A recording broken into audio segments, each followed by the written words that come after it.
And across borders, the High Regional Convening on the Financialization of Politics in Africa has concluded in Ghana with issuance of Accra Declaration that once adopted through the policy organ of the African Union, the model law will finally give Article 10 of Maputo the operational will it has waited a generation to receive. According to AU High Representative for Silencing the Guns in Africa, Dr. Mohamed Chabas, when entry into public office is auctioned to the highest bidder, a constitutional order is overthrown, warning that guns in Africa cannot be silenced while it is illicit money that is doing the talking in politics, as NTV's Duncan Haemba, who's still in Accra, now reports. After a grueling 3-day marathon deliberations by various stakeholders and champions of good governance, transparency, and accountability, the delegates have made a raft of recommendations contained in their adopted Accra Declaration. Citizens to demand transparency, reject transactional politics, and defend democratic institutions. Electoral management bodies and or registrars of political parties, to strengthen political finance monitoring and oversight by developing accessible, machine-readable disclosure systems. When entry into public office is auctioned to the highest bidder, those who lose elections struggle to accept results they believe were bought. We cannot silence the guns in Africa while money is doing all the talking in our politics.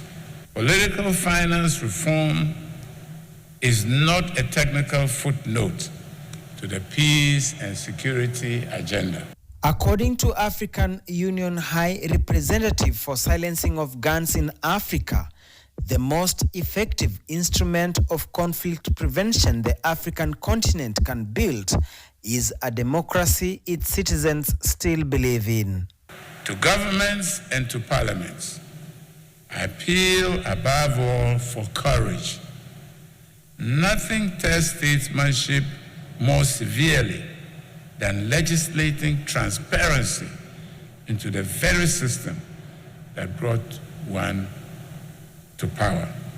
To electoral management bodies, anti-corruption agencies, and oversight institutions, you are the thin line between the law on paper and the law in life.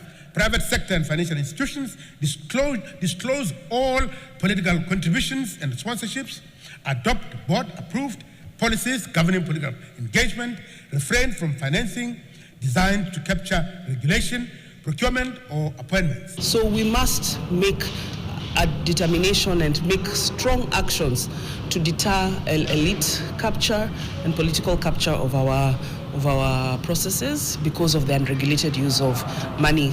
African governments have been challenged to respect and protect the civic space and media freedom on which vigilance stands. The first liberation returned our flags.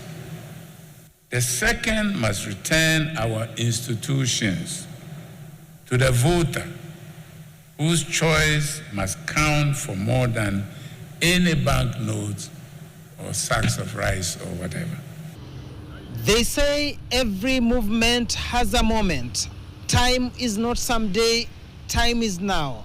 The moment is now. A call to action. Will the continent walk the talk, or will it just remain the Accra Declaration? Duncan Haemba, NTV in Accra, Ghana.